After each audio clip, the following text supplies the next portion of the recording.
kāpēc sunim ir jāliek meklēt atnest aporti, atnes pastaigas laikā, piemēram, treniņi. Tāpēc, ka tas sunim ir kā krustvārdu mīklas minēšana. Viņš ieslēdz savu ožas aparātu un sevi kaut kā nodarbina, bišķiņ nogurdina. Tādēļ tas ir tas, ko sauc par mentālo slodzi, ne tikai fizisko, bet mentālo, tāpēc, ka viņš ieslēdz savu ostītāju un tagad strādā. Un tādā veidā mazliet nogurst.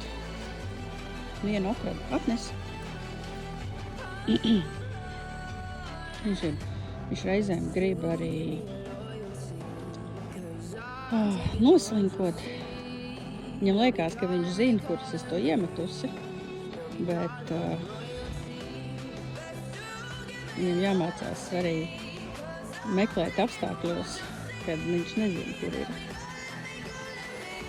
Viņš pa grādu tad tagad ņemās, fiziski sevi nodarbina.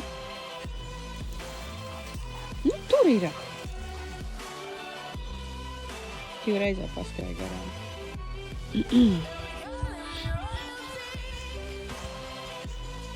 Es nezinu, kāpēc ir grāvī jāiekāp.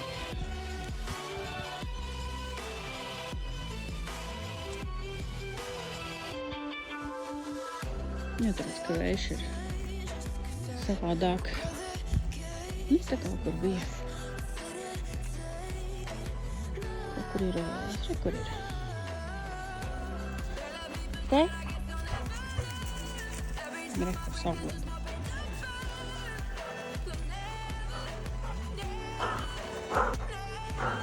Labs suns. Un atnes.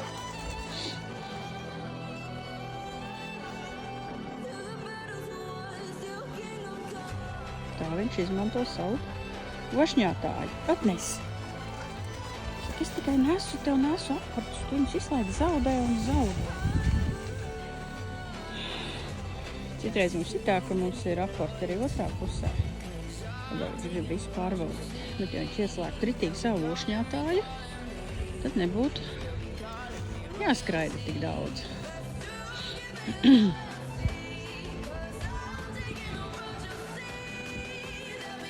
Nu, te kaut kur.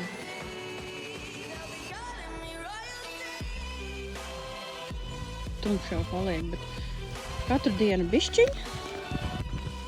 Un viņš atnāk mājās laimīgs. Atnes. Atnes.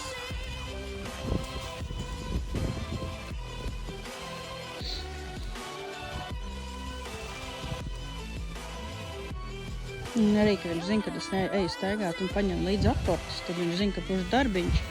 Viņš arī nekur baigi negrib skriet projām. Viņš izlāk vaktē, vai es kaut ko neesmu noslēpusi. Tāpēc, ka saimniece mēdz pazaudēt visu laiku aportus. Viņam visu laiku jāmeklē. Tad viņš visu laiku vaktē, lai viņi nepazaudē. Viņi tāpat pamanās pazaudēt. Un te ir 5 minūšu bišķiņa slodzīte.